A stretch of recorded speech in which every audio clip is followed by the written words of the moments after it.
Welcome to Guide Guru. We hope this video helps.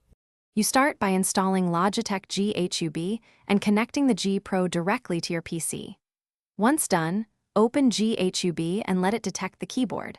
This is essential because the software controls all lighting layers. Make sure firmware updates are applied. G will prompt you, because outdated firmware blocks color changes.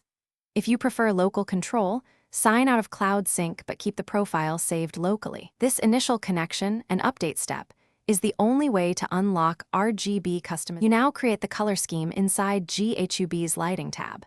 Choose an effect, fixed color for single hue or color wave for moving gradients, and pick exact RGB values or presets. Once configured, apply the effect to a profile and decide whether it should live on the keyboard's onboard memory or only in GHUB. Onboard saves persist without GHUB running. GHUB profiles require the app. Make sure to test changes immediately to confirm the keyboard responds to your selection.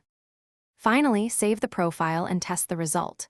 Close GHUB if you saved onboard, or leave it open for software profiles.